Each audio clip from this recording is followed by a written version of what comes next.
This CBS News special report is part of our continuing coverage of America at War.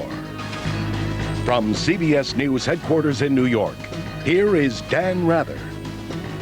5 p.m. in the east, the United States, 1 a.m. Friday in a newly hit Baghdad. Among the top headlines at this hour, U.S. forces launched a second round of airstrikes on Baghdad, setting several buildings on fire, sending a huge plume of black smoke over a lot of the city. The Pentagon says Republican Guard barracks on the outskirts of Baghdad were among the targets. Iraqi radio says Saddam Hussein's family home was hit, but with no casualties, no confirmation of that. In the skies over the Persian Gulf state of Qatar, American F-15s and F-16s could be seen roaring through the night on their classified missions, where they were going to hit what we do not know. To the south, CBS News correspondent John Roberts with the 1st Marine Division reports it has crossed the border from Kuwait into Iraq. By south, I mean, of course, well south of Baghdad. The Pentagon cautions that this is not the start of the big Allied ground push, or for that matter, the big aerial push. They say that is still to come, the so-called shock and awe phase of the campaign. At the White House, President Bush met with his cabinet today. He expressed thanks to U.S. troops for their sacrifice. And in Britain, Prime Minister Tony Blair is addressing his nation. Let's listen to some of what he has to say. On Tuesday night, I gave the order for British forces to take part in military action in Iraq. Tonight, British servicemen and women are engaged from air, land and sea. Their mission? To remove Saddam Hussein from power and disarm Iraq of its weapons of mass destruction. I know this course of action has produced deep divisions of opinion in our country. But I know also the British people will now be united in sending our armed forces our thoughts and prayers. They are the finest in the world, and their families and all of Britain can have great pride in them. The threat to Britain today is not that of my father's generation. War between the big powers is unlikely. Europe is at peace. The Cold War already a memory. But this new world faces a new threat of disorder and chaos, born either of brutal states like Iraq, armed with weapons of mass destruction, or of extreme terrorist groups. Both hate our way of life, our freedom, our democracy. My fear, deeply held, based in part on the intelligence that I see, is that these threats come together and deliver catastrophe to our country and our world. These tyrannical states do not care for the sanctity of human life. The terrorists delight in destroying it. Some say if we act, we become a target. The truth is, all nations are targets. Bali was never in the front line of action against terrorism. America didn't attack Al-Qaeda. They attacked America.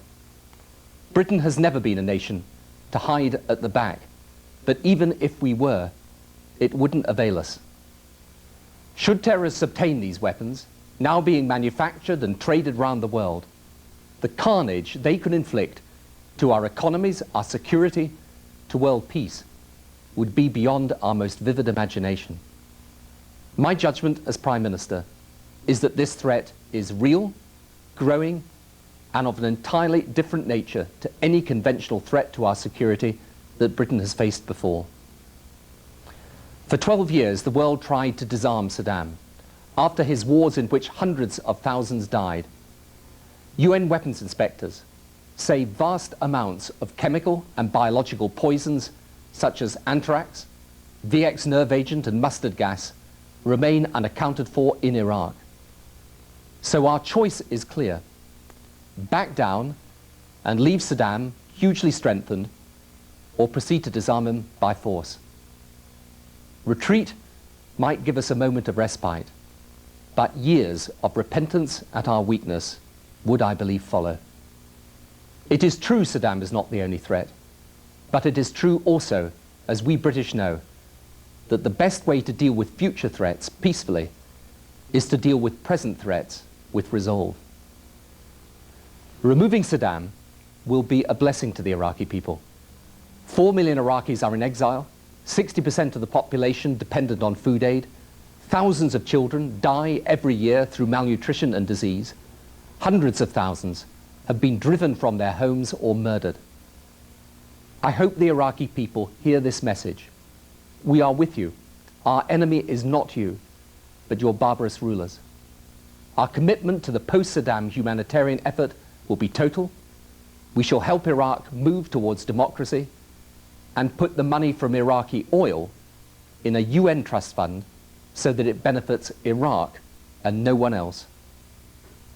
Neither should Iraq be our only concern.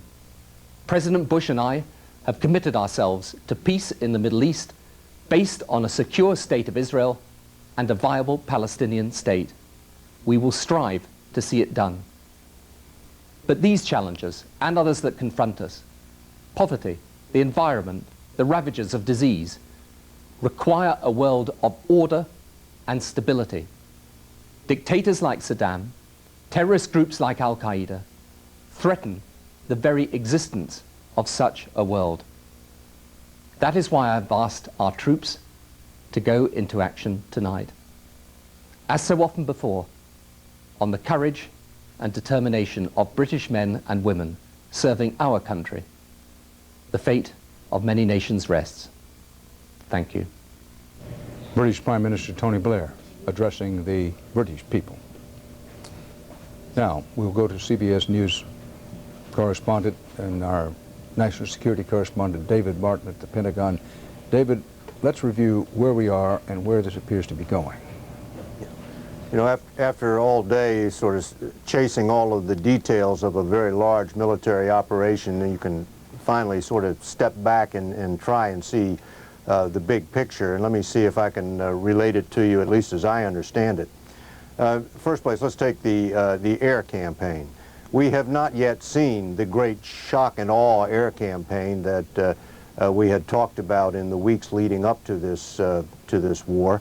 The strikes on Baghdad to date have been relatively small. There was the strike last night, which involved about 36 cruise missiles and a couple of 2,000-pound bombs in an effort to get Saddam and the senior leadership. And then there was a strike today, our time, again when darkness fell in Baghdad, which only involved about 24 cruise missiles against 4 targets in Baghdad, which is really pretty minor stuff compared to the hundreds of cruise missiles that had been talked about in the run-up to this war.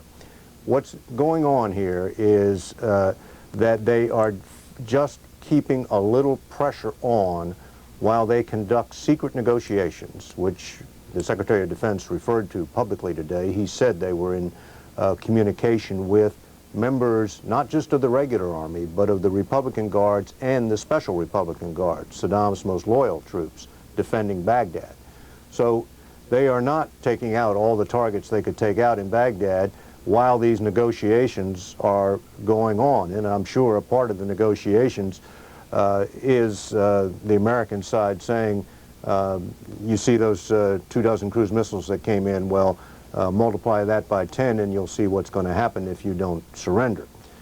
So that's what's going on up around Baghdad, and the shock and awe campaign, if you will, has not been called off. It's simply been delayed, and the ground campaign has now been put in front of the air campaign. That's an exact reversal.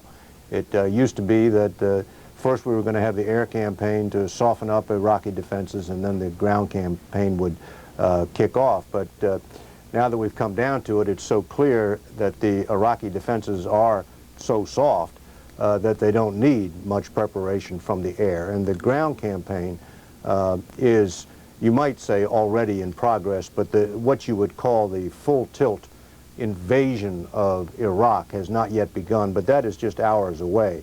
What you're seeing now is the preparation of the battlefield, clearing out Iraqi observation posts and any trench lines or other obstacles that are on the Iraqi side of the border. The Marines are already in Kuwait. I don't know if we've had a report yet from John Roberts, but he's with the 1st Marine Division, and reporters there are saying that they are already inside Excuse Iraq. me, David, I hate to interrupt you, Yeah. but it would be confusing for our viewers. While you were away checking your sources, doing what reporters do, doing your legwork, we had an extended series of reports from John Roberts with the U.S. Marines inside Iraq? Well, then I'll leave the Marines alone. Let's concentrate on the Army, the 3rd Infantry Division. The reason I think that their push into Iraq has been accelerated is the desire to get to those oil fields before they're torched. At the briefing this morning, the Secretary of Defense said that he had seen a report that 3 or 4 were torched. Well, that's relatively minor damage, certainly if you compare it to what happened to the oil fields in Kuwait when the Iraqis pulled out of Kuwait 12 years ago. So they are moving up the ground campaign in order to get to those oil fields. And then hopefully in the meantime further surrender negotiations will produce a sort of rolling surrender northward so that the 3rd Infantry Division and the 101st Airborne Division can just sort of leapfrog up to Baghdad without encountering any stiff resistance. That's the plan. We'll of course see if it works. Now on casualties and losses, I am still not aware of any American servicemen who have been killed or wounded in this operation. We now have 2 helicopters that I know of that have gone down. They've both gone down on hard landings. One so hard that it could not fly again and had to be destroyed in place. The other, an Apache helicopter, also went down with a hard landing in Iraq, but that could fly again and was able to get back to a safe area. That helicopter may have been brought down by enemy fire. It had an onboard fire which forced it to land, and it's not clear whether the onboard fire was caused by small arms fire from the ground or whether it was simply a problem on board the aircraft. So that's the latest from here. David, I want to go back to something, as far as I can make out, this is breaking news, that there are these, what I would call, backdoor negotiations underway. Yeah. With the Iraqis, including some in the elite Republican Guards. Can you expand on that some, and do we know whether that's happening with people close in around Saddam Hussein himself? I don't know how close it is to his inner circle. Of course, we're still trying to figure out if that cruise missile attack of the night before killed his inner circle. So I doubt that they're going on with the inner circle, who seem to have gone to ground either one way or the other. So I think what we're talking about here is the commanders of individual Republican Guards divisions or brigades, general officers, people of that rank. David, excuse me for one moment. Got it. And we're going to go to Kuwait City and Mark Phillips with us another gas attack alert. We don't know whether it's an attack, but the alert. Mark Phillips, are you there, gas mask and on? Yes, I am, Dan. It's just an alert this time. The sirens started their warbling wail here about 30 seconds or so ago. We've donned these gas masks again. Excuse me, Mark, if you'd be kind enough, please, to hold that microphone up. That's it. All right. Better. Okay. As I say, this is the 6th time today that we've been under one of these alerts. You can, I'm sure, hear the sirens wailing in the background. We haven't yet had any kind of impact either on this one or any of the earlier ones in Kuwait City itself, although there was one reported hit on the outskirts of Kuwait. The 6th time today that this harassing attacks have happened. We have received news of about 8 missiles having been launched in the direction of Allied forces in Kuwait and in the general direction of Kuwait City, and the last one, 2 missiles flying down the coast in the general direction of an oil refinery, we now know, just south of Kuwait City itself. It's almost become routine here for these things to happen, but there's a real danger and a sense of complacency. The sirens have stopped now. We'll be under this alert, and we'll just stand by here to report to you if in fact this turns out to be something more than just a scare. Dan? Mark Phillips, any panic in Kuwait City? There isn't any panic. There's a lot of excitement, of course, when this happens, and with each successive going over again of this routine, people seem to know what to do more quickly. We don our masks more quickly. People head to various shelters around the town more quickly. I will say, though, that not everybody in this town is protected in the same way that we are. In this population here of just over 2 million, basically 2/3 of the people here are foreign workers, many of them coming from the Philippines or from India and Pakistan and Sri Lanka. They aren't equipped with this kind of equipment. Earlier indications today were that they hadn't been very well trained. There hadn't been drills here telling people where to go, but each time this has happened today, the streets empty out a little more quickly and people seem to find shelter somewhere or other. Mark Phillips in Kuwait City, where there's another alert. 8 missiles have been directed toward Kuwait City and northern Kuwait in general during the day. At least 2 of them believed to have been knocked down by U.S. Patriot missiles. We don't know whether it was the so-called PAC-3, the most advanced Patriot missile, or some others, but at least 2 of the 8 are believed to have been knocked down by the Patriots, and perhaps more.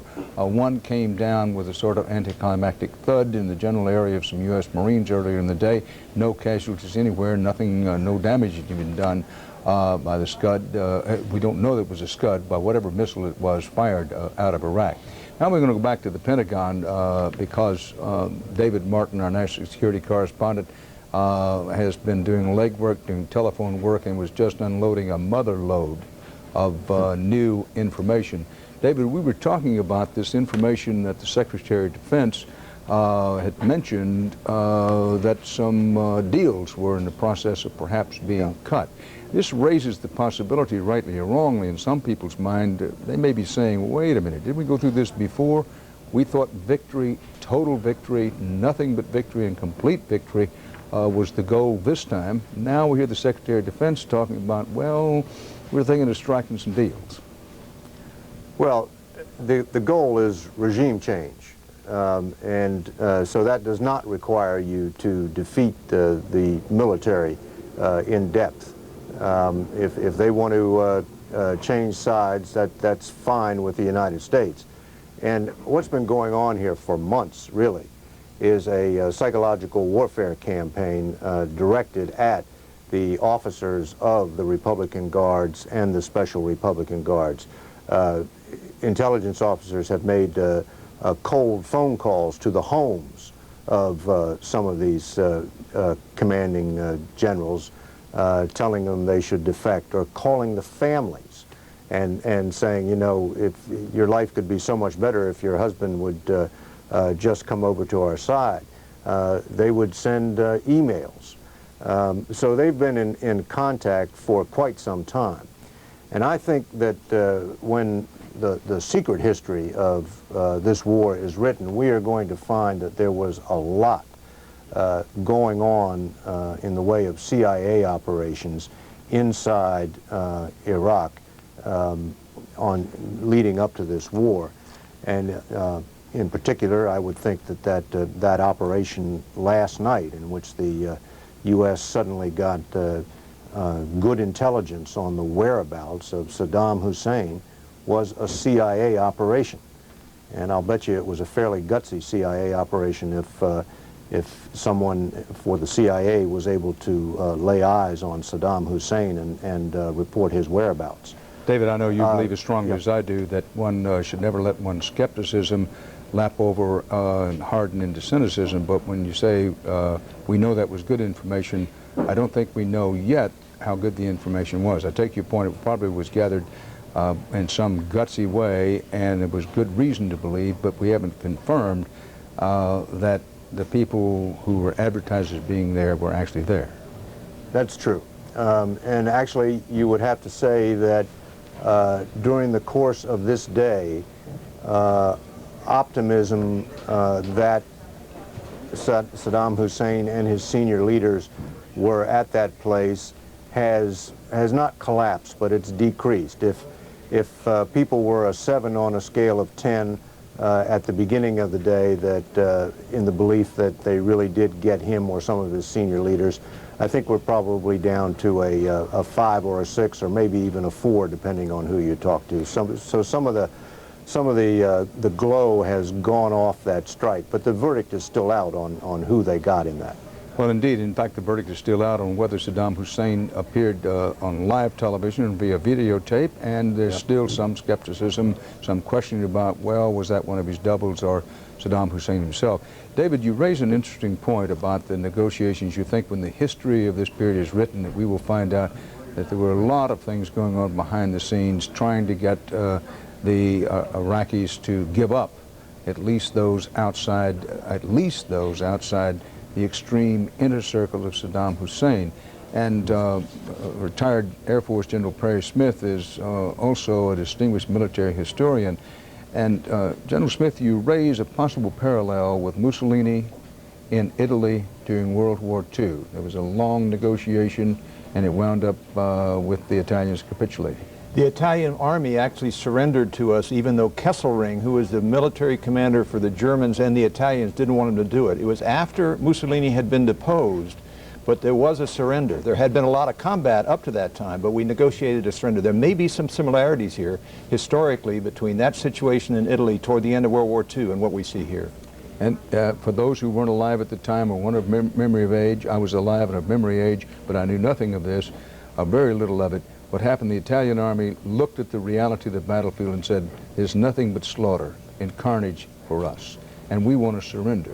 Whereas Benito Mussolini, the fascist leader of the country, was saying, you know, stand up for the greater honor and glory of Italy. The army negotiated a backroom deal, if you want to call it that, and, well, the rest is history. Mussolini was slain by his own people. They were indeed, and in fact, the Italian army switched and in some cases fought on our side against the Germans at the very end. Let me ask you, General, we have a few minutes here before the cutaway. In your judgment, what's the story of the day? The story of the day is what everybody's asking. I've been doing some radio interviews, Dan. Why aren't these armed men who are up there in this vulnerable positions, why aren't they going forward? What's holding them back? And I think the answer is we don't want to send them too early. We want to make sure that when they go forward, they're in the best possible shape. So there has to be a bit of an air campaign ahead of this major operation that easily could take place at first light or at first light in another day or two. So it's where it's been for a while, the so-called shock and awe campaign, both the air section of that and the ground section are still to come, could come in hours, but could be delayed for another day or two. That's correct. And the shock and awe will be air power, special forces, and ground power, all working in combination. And it's going to be pretty shocking, and it's going to be a fast run for Baghdad as we go forward, because so much of the preliminary work's been done as far as surrendering units, isolating units, working out the lines of communications, getting the fields set up, getting the intelligence. There's a lot of work that's been done ahead of time, and when they go, they're going to be really ready. Thank you, General. Well, at this hour, we're soon to be 25 minutes. We're about 23 minutes after the hour of 5 o'clock here in the eastern part of the United States. And it's clear that although the Persian Gulf War, the new Persian Gulf War, is still in its early stages, this much that was advertised turns out to be true. It's nothing like the start of the Gulf War I. It's starting much more gradually than had been widely expected. That's one thing. The slow start reflects the enormous psychological component as U.S. officials continue to bombard the Iraqis with leaflets, make these disrupting telephone calls, and as we've now heard from David Martin, actually the United States government is involved with some negotiations with the Iraqis about, the Iraqi army at least, about possibly surrendering. The bombardment of selected Baghdad targets has happened twice, once last night and then with a little more force today, but still the overall tremendous aerial campaign has yet to appear. Now you're watching CBS News coverage of America at War. I want to tell you that we've been continuously on the air since the early morning hours when it became clear that U.S. ground forces were beginning to move. And in subsequent hours, we've had the attack on Baghdad. We've had Scott Pelley, our CBS News correspondent, reporting of helicopter attacks inside Iraq. We've had Jim Axelrod report about the 3rd Infantry Division ground attacks. And we've had John Roberts with the Marines inside Iraq. CBS News coverage will continue in a moment.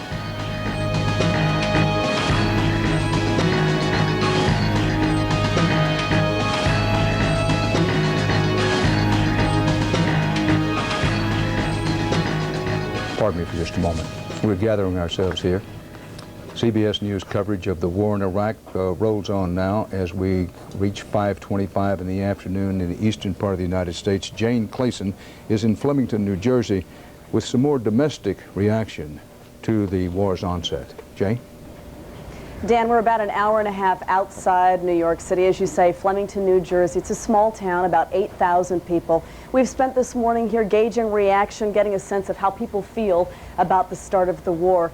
There's been a lot of activity in Flemington over the last 24 hours. I think we have some videotape to show you. Last night here in Flemington, there was a peace rally, and there was also a peace demonstration. There was also a rally, a show of support for President Bush and for the war in Iraq. Members of the Veterans of Foreign Wars, neighbors, friends, young and old took part. People were quite opinionated and heated at times on both sides. But interestingly, Dan, once people here heard about the first strikes in Baghdad, this town pulled together. And today I can tell you that people collectively here are holding their breath in solidarity with the troops that are fighting right now in Iraq. Let me introduce you to you quickly, Dan. Michael Protopapas, he owns the cafe here on Main Street in Flemington. We've been here all morning. Michael, tell us how the feeling has shifted here in the last 24 hours. Well, from a business point of view, we will be quiet one moment, hectic the next moment. It's very hard to expect anything to be at a normal days. Is there a sense of anxiety, would you say, Yes. in town? Yes, there is. Yes. And a sense of fear? You're so close to New York City. Yes. You can see people's face. They're uncertain of what's to be expected. I can also tell you, Dan, I just spoke with one father here a few minutes ago, and his son is a Marine somewhere in Kuwait. I asked him how he's holding up in these moments after the airstrikes in Iraq, and he told me, well, he broke down, and he told me that his biggest fear is chemical weapons. He says he can accept conventional warfare, but it's the chemical weapons, the biological weapons, that keeps him up at night. Bottom line here from Main Street Cafe, from Michael to the rest of the folks here in the cafe, American flags are flying high proudly on this very, very solemn day in America. Dan. Jane, thanks. And tell Michael there at the cafe, when some of the smoke clears, and I'd like to drop by for coffee and maybe half a donut or something. Okay, will do, will do. Jane Clayson reporting from New Jersey. The U.S. ground operation is now in better context. We're talking about the ground operation inside Iraq, the one reported on by CBS News White House correspondent John Roberts, who's now detached in a combat correspondent inside Iraq. John Roberts was with a Marine reconnaissance outfit inside Iraq. He said they had not engaged in any contact, which is to mean any firefight. One group of Marines not with John had done some shooting earlier in the day, and they're believed to have been some Iraqi casualties from that. We don't know the full details. The U.S. Army 3rd Division Infantry has moved inside Iraq at least a bit, and so have some British ground forces. None of this to be confused with special forces or special operations. These are, in effect, full force units, but that does not mean that the full force ground invasion has started yet. Well, one of the reasons, if you're saying to yourself, well, why did they go into Iraq if it isn't a run to Baghdad and to get this thing done? Well, part of it is protection of the force protection. If you stay in a static position, the Iraqis might launch artillery or some missile.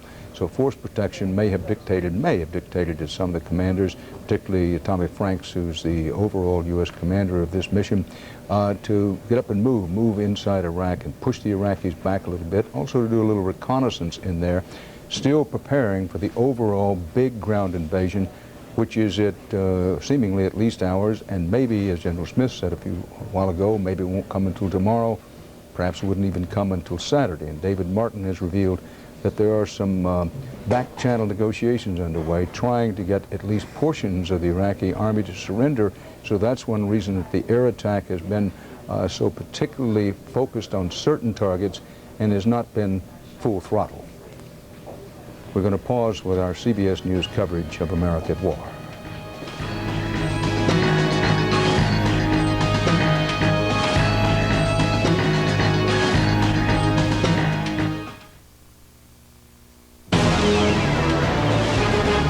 This CBS News special report is part of our continuing coverage of America at War. From CBS News headquarters in New York, here is Dan Rather. And here are some of the latest headlines. The United States launched a second airstrike against Baghdad today. CBS News correspondent David Martin says the, quote, precision, unquote, bombing targets included Republican Guard positions and other so-called command centers. David Martin reports there are backdoor negotiations underway trying to convince Iraqi troops to desert Saddam Hussein. Of course, the United States-led forces would like to get an overall surrender of the Iraqi military. U.S. and British troops have captured the small Iraqi town of Qasr. It's a very small port town right on the border between Kuwait and Iraq, not to be confused with the larger Iraqi port of Basra, which is to the north and to the east. CBS News correspondent John Roberts reports the 1st Marine Division has crossed over from Kuwait into Iraq. Roberts is with them. He's filed reports from inside Iraq. He reports that the early part of the Marine incursion there, invasion if you want to use the word, has met no active resistance. That's the situation at the moment. Baghdad was hit again today. It was hit heavier than it was last night, but again the U.S. is at some pains to say that it's still not a shock and awe aerial campaign, that only specific targets were hit, including one what is believed to be elite Republican Guard outfit. Scott Pelley, CBS News correspondent with 60 Minutes 2, is on the Iraqi border where there was some active firing earlier in the day. Scott, what's going on there now? Well, at this moment, Dan, I can report that it's all quiet on the southern front, but I wouldn't expect that to last very long. Certainly the tempo of what we've seen this evening has decreased mightily. I'm still hearing some artillery being fired on occasion over my shoulder. That's Iraq right behind me. But earlier this evening, you just had rolling thunder of artillery, big 155 millimeter howitzers firing continually into Iraq. Big MLRS, multiple launch rocket system rockets being fired into Iraq and literally shaking the earth with their power. What started all of this as night fell here was a helicopter assault very near the position where I am, and we have some videotape of that helicopter assault. Even our night vision camera could not make out the outlines of the helicopter, but when it launched its Hellfire missiles, you could see those fly. And they would fly for about 6 seconds and then hit their targets. All in all, we counted about 9 Hellfire missiles fired from what was apparently one American attack helicopter. The region where the missiles were being fired included a communications tower, which was on a hill behind me. We expect that when the sun rises here tomorrow, that tower will be gone. This has all seemed to be mostly a scout and cavalry exercise, Dan, moving across the border to probe the enemy defenses, to take out as many enemy observation posts as possible, and as you have said this evening, to prepare the ground for a later invasion. Just off to my right and in front of me is an array of American forces, American armor. British forces are off to my left. Iraq is behind me. We have not seen a large movement of all of this armor yet. So we believe that what we've been experiencing over the last 6 hours or so has been an attempt to look at the Iraqi force on the ground, test their defenses, soften those defenses, and prepare the ground for a later invasion. Dan? You will. When you point to your left, you are pointing to the east? You said that some forces were to... Dan, Go ahead. That's correct. It's actually this battlefield where we've been reporting from all afternoon is just loaded with troops and armor. It covers an arc all the way across the Kuwaiti border. Of course, we don't want to be too specific about where we are because of operational security. Suffice to say that we are right on top of the Iraqi border. The armor has come forward and is standing by. It is ready. We saw a lot of American troops today who were sitting inside their tanks, sitting inside their armored personnel carriers, waiting for word to go forward. That word obviously has not come quite yet, but it could come at any time. And Scott, we don't want to give up anything for security. When you said the Marines are to your left, that would be to the east of where you are, and some U.S. Army troops are to the west of where you are. That's essentially correct, Dan. In fact, I'm now hearing the howitzers going off again. You might be able to hear those in the background. I believe Jim Axelrod reported earlier this evening that elements of the 3rd Infantry Division were firing their howitzers, and I believe that those are 155 millimeter howitzers we're hearing. And I'm hearing a large noise coming at me right now. It is another helicopter. It is dark here, obviously, and I can't make out the helicopter. I don't know if it's an attack helicopter or not. We have seen quite a few attack helicopters attacking the position just immediately behind me. But we will know more about what this is all about in a couple of minutes, I'm sure. Thank you, Scott Pelley, live from the Kuwait-Iraqi border. We go now to Senator John Warner in Washington. Senator, what can you tell us about these back-channel negotiations that, with Republican Guard officials that our correspondent David Martin has been reporting? Dan, I've been on the floor of the Senate now for 4 hours managing the debate, which just moments ago concluded with a unanimous vote by the Senate of the United States in support of the President, the men and women of the armed forces, and their families. So I don't have anything to add to your question there. Well, I know that you, of course, are kept abreast of things consistent with security. Did the United States get Saddam Hussein last night, to your knowledge? Dan, we have received briefings here during the course of the day. We are about to receive another one here in an hour, but we have no facts to add to that situation.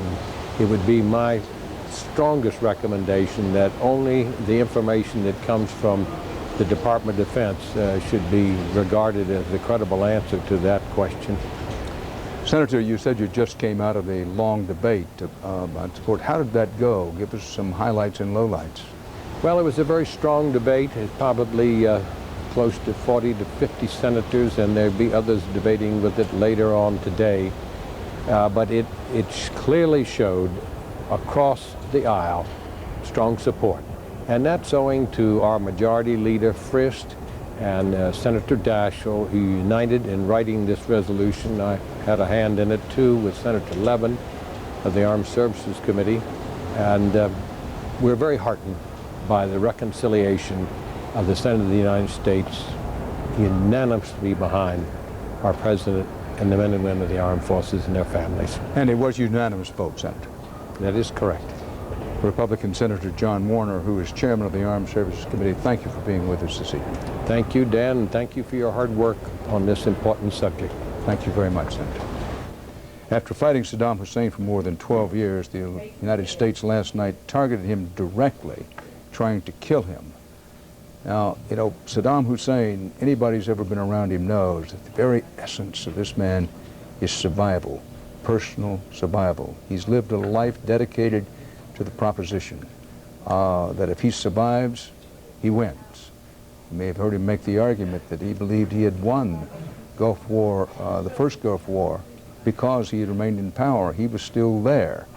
Never mind, if you will, he didn't say this, of course, but never mind that literally tens of, if not hundreds of thousands of his own people were killed or maimed. So to understand Saddam Hussein, one must understand how deep in his marrow is the survival instinct. And he will sometimes play the fox, sometimes play, in his own mind at least, the proverbial lion, anything to survive. He's never had to fight for survival as he is in these hours. Now, with that in mind, Anthony Mason takes a look at this man who is now dead on in the crosshairs of an enormous U.S. military effort. Anthony? Dan, of course, the last look we had at Saddam was apparently in the early hours of this morning, our time, last night, actually in the morning, Iraqi time. He looked puffy in those images. He looked somewhat pale on Iraqi television. So the question is, was that the real Saddam? We heard from Secretary of State Donald Rumsfeld this morning, Secretary of Defense, rather, Don Rumsfeld, who said there is debate about that. White House spokesman Ari Fleischer said, we've reached no conclusions. We do know that officials have been studying this tape and the voice patterns very carefully. We also know that Saddam has doubles. at least 3 of them, who serve as decoys at times and have been used frequently. So was this one of them? Saddam wore thick-rimmed glasses that you see there. Now, that's unusual for a man as vain as Saddam, and some people say they've never seen him appear in those before.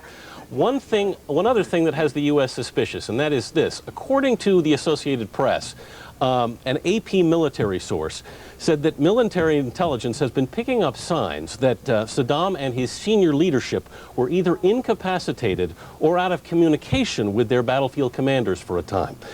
But as others have pointed out, whether or not that was in fact Saddam on television in the early hours of the morning, there may still be the real Saddam out there somewhere. Dan? Anthony Mason, you may want to note, those of you who are riding along with us here, that the Iraqi military has appeared unable to muster a coordinated response to the air attacks last night and today. That would raise the possibility that whether Saddam Hussein is alive or hurt or dead, that one mission is already pretty far along, and that is decapitating, disconnecting, if you will, his ability to communicate with his people as a whole, and perhaps more importantly, key members of his Ba'ath Party, the Stalinist operation that's helped keep him in power, and with his own military commanders. Now, with all that in mind, let's go to our CBS News consultant and expert on this region of the world, Fuad Ajami, professor at Johns Hopkins University. Fuad, good to see you again. Can Iraq rule itself without Saddam? Well, that's a fundamentally, and this is raised by the question of the secret negotiations with some of these commanders of these Republican Guard and others.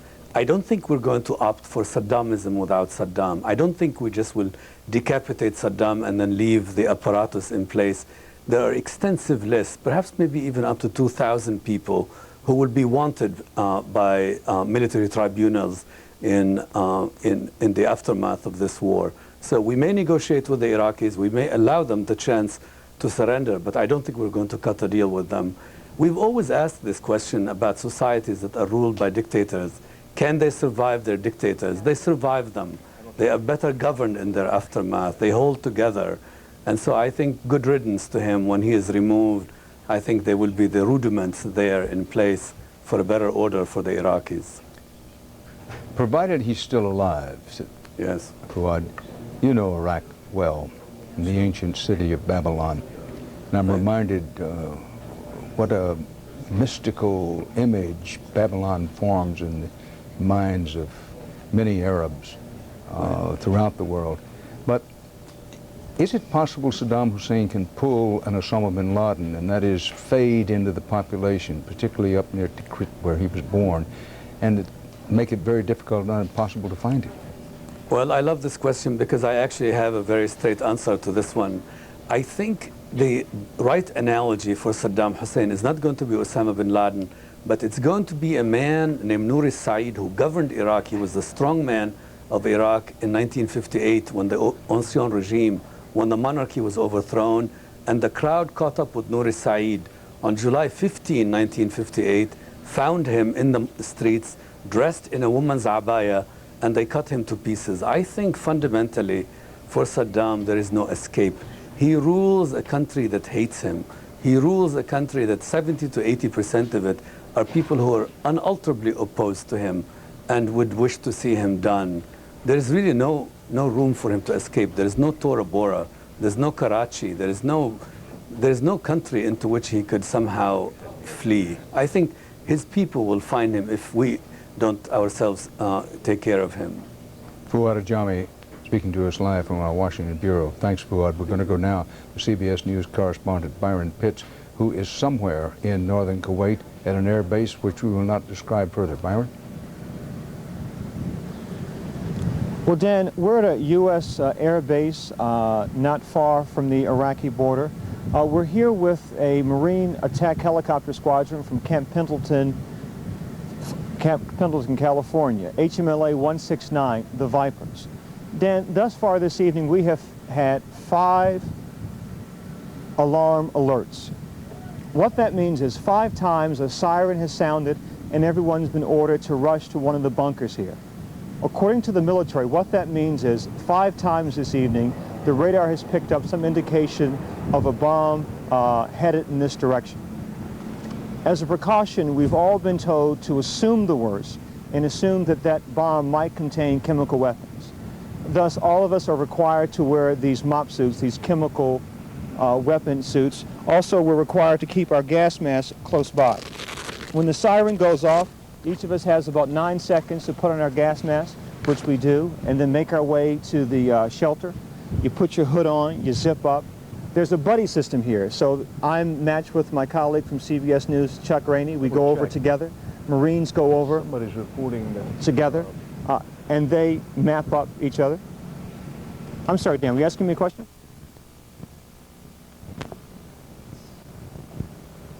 Double check that. Go ahead, Byron. Oh, yes, sir. Sorry. At this point, we have had 5 of those alerts. Again, an indication of a bomb in this vicinity. Earlier, a number of us heard at least 2 explosions off in the distance. The military told us, quote, a bomb exploded in the vicinity, but nothing directly close. No damage to any of the equipment here. None of the Marines have been injured.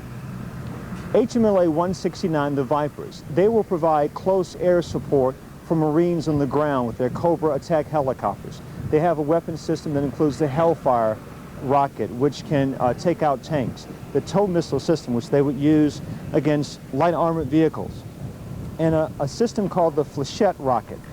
It's a rocket that will go out, explode over the battlefield, and release shrapnel, killing or maiming anyone on the ground. So Dan, that is the situation here at this point. We've had 5 of those alerts. Each time, everyone moves quickly. Either you walk fast or you run to get there. We spend anywhere from 10 to 15 minutes, in one case 45 minutes, in the bunkers before we're finally given the all clear to return. The Marines return to their space, we return to our job.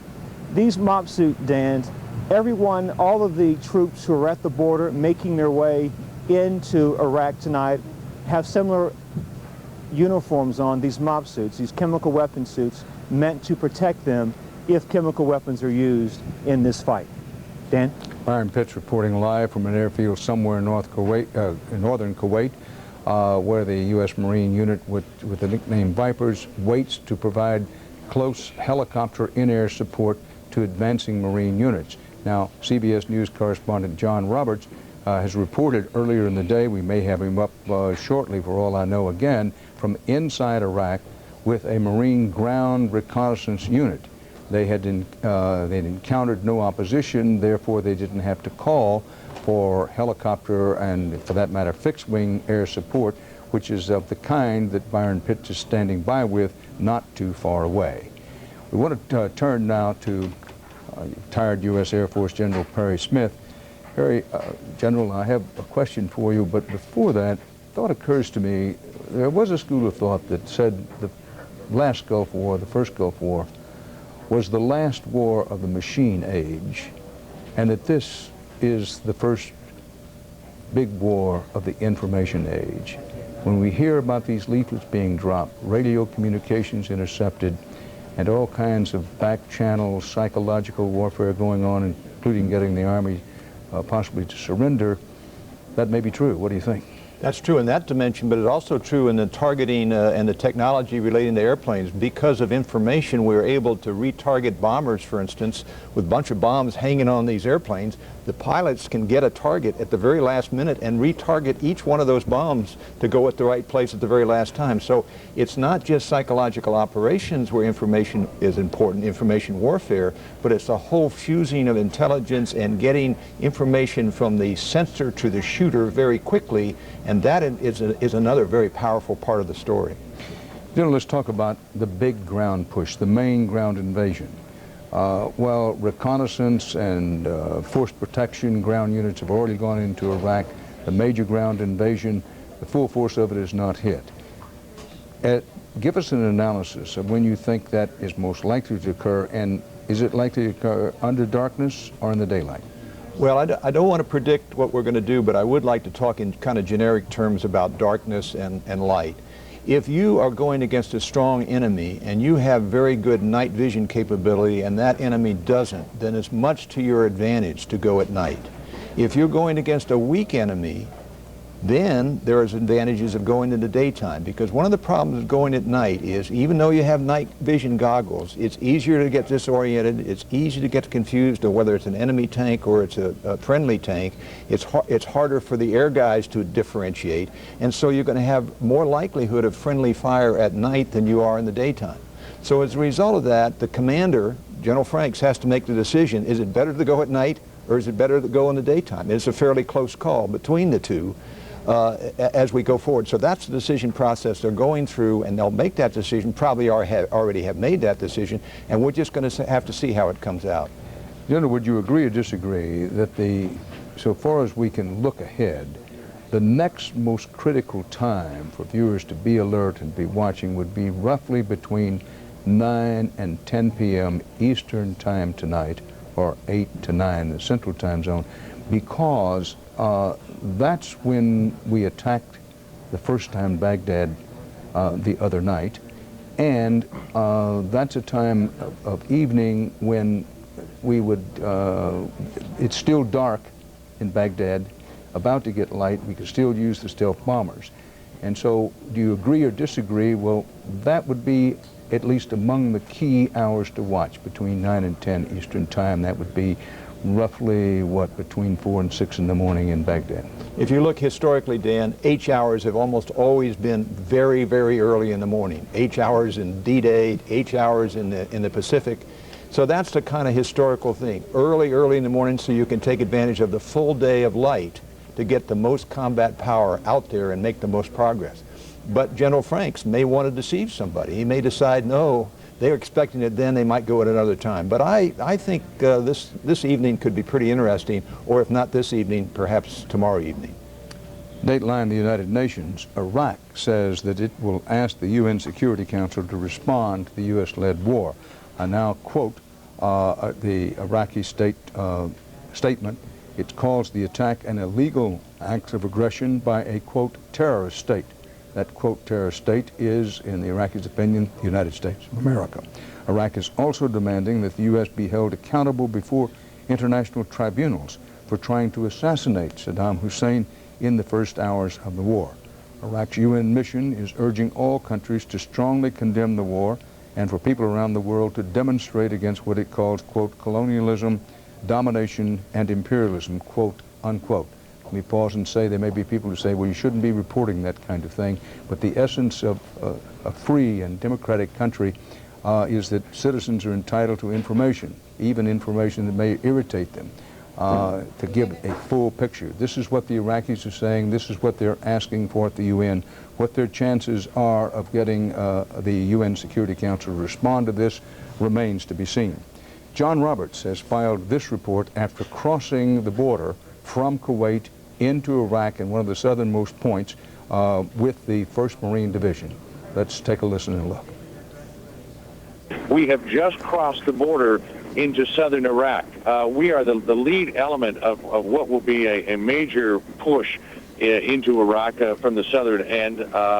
This was supposed to happen, I should tell you, not until about 10 o'clock your time, 6 a.m. our time, but it all got pushed ahead. And this push across the border into southern Iraq, Dan, was followed by some pounding artillery barrages. Shells were falling at the rate of 1 second for 30 minutes at a time, and there were at least 3 of those before we pushed across the border. We had been staged about 10 kilometers south of the Kuwaiti side of the border, but just a few moments ago, Dan, the U.S. Marines pushed across the border into southern Iraq. What is the objective of this Marine ground operation inside Iraq?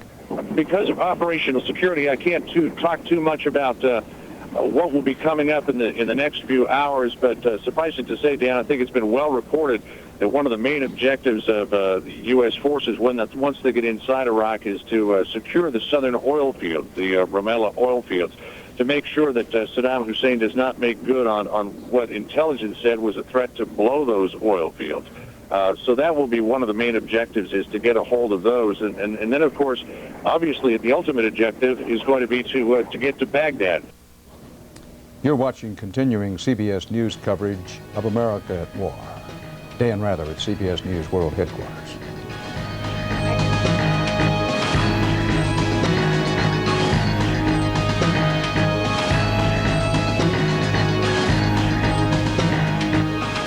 Dan Rather back at CBS News World Headquarters in New York. Stephen Black, who's a former armaments inspector inside Iraq. You know the country pretty well. You know the people and the geography. You've been listening and watching. What strikes you the most about what we've been reporting over the last 3 or 4 hours? Well, the thing that I have big questions about are these references to hitting Saddam's residence. We interrupt CBS's coverage of America at War to bring you up to date on some events right here at home. At this hour, there is a peace rally going on in downtown Nashville at the federal courthouse. News Channel 5's Barry Simmons is there. Barry? In the past hour, several hundred people. Let's give you a look. We're right in front of the U.S. courthouse. You can see the signs. There are a lot of armbands. People are wearing armbands with yellow ribbons signifying their support and their opposition to the war. Let's give you a look through our mobile sky cam. You can see the extent. They chose the U.S. courthouse to send a message to the federal government that they feel that this war is unjust. Now, for the past hour, we have heard a lot of horns. You could probably hear some of them. They are in support of this opposition. Also, one thing we have noticed is that there are a lot of security around here. In addition to the U.S. courthouse, there are some Metro police officers, also some on mounted horses. They are here just to keep an eye on things, but so far, Amy, we have not seen anything that looks like it's going to cause any trouble. Back to you. All right, quite a crowd there at this hour. Thanks very much, Barry Simmons reporting. News Channel 5's Dana Kay is on assignment with the 101st in Kuwait. Just a short time ago, News Channel 5's Vicki Yates got a chance to speak to her. We are embedded with the Rocketons, and we don't see any other journalists. I mean, this is our group, and this is the group of soldiers we travel with. And again, I feel very protected with them and very safe, and very ready to continue on. As far as the soldiers are concerned, what is the best case scenario? What could happen that would make them come home quickly?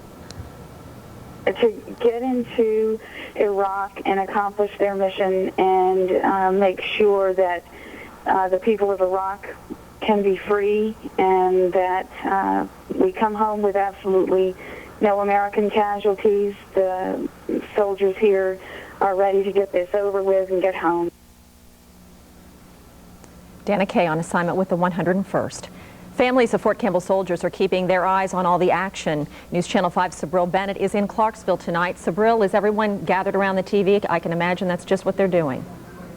There are TVs everywhere. If you take a look around, we're at Ruby Tuesday on Fort Campbell Boulevard, and the TV is on here, and people are watching, trying to pay attention to what's going on. Now, a little while ago, I spoke to Fort Campbell officials on the phone, and they said at this point it is their belief and understanding that the 101st has not been in any contact with the enemy. They are also watching the media to find out what's going on, because information is coming quicker through the television than it is at this point coming through their sources. Now, they are honoring the orange alert, which is nationwide right now. The only gates that are open are gates 4, 7, and 10. They are taking every security measure. If you try to get on post, your car will be thoroughly searched. You will be stopped so that they make sure that everything is safe here. But at this point, all eyes are on the television. Everyone's just waiting and watching, Amy.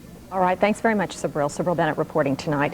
The war is prompting a lot of changes here at home. News Channel 5's Scott Couch is live out on Interstate 24 at Fessler's Lane to tell us what those changes are. Scott? Amy, big changes announced today by Metro Police. You know, in a city this size, it's not uncommon to maybe see a half dozen cars out on the side of the interstate that are broken down. Let's roll some videotape we shot earlier today, and I'll try to further explain those changes.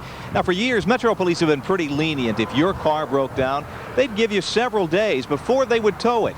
Not anymore. Brand new ball game. Because of concerns over Homeland Security, Metro Police say if your car is broken down, they will tow it away just as quickly if they see it, as long as you're not there. So if you don't want your car towed, don't leave it sitting on the side of the road. It's like the troops that are overseas fighting. They're protecting us here at home, and him to do something like that made me feel a whole lot better that, you know, they are watching out for us. Amy, motorists we talked to this afternoon were very, very supportive. So far, Metro Police are the only ones doing this, the first of many changes here locally since the war broke out. Amy? Thanks a lot, Scott. Let's get a quick check of the weather now with Chief Meteorologist Ron House. Ron. Well, thanks, Amy. 74 degrees now in Nashville. Our Skycam picture shows that some clouds have moved in. Storm Target 5 shows a fairly large area of rain back to our northwest. A few little showers have been kind of drifting through our area, and for a while we thought we might have some severe thunderstorm activity this afternoon, but the severe thunderstorm watch has been canceled. Looks like some more showers tomorrow, then dry for the weekend. Amy? Thanks very much, Ron. That's our time for now. We now return you to CBS's coverage of America at War. CBS News headquarters in New York. Here is Dan Rather. Light is fading at 6 p.m. in the eastern part of the United States. It's dark, 2 a.m. in Baghdad. Top stories of this hour include CBS News national security correspondent David Martin reports back-channel negotiations are underway and have been for some time with some Iraqi officers, including what are said to be commanders of some of the most elite military units Saddam Hussein has. No indication of how those negotiations are going. Some indication that that may be one reason that U.S. ground forces already inside Iraq are not doing all they can to advance deeper, further into the country. One possible reason. The U.S. message to the Iraqi commanders with whom they're negotiating: save yourselves, break with Saddam, and cooperate with Allied forces. View them as an army of liberation, not an army of occupation.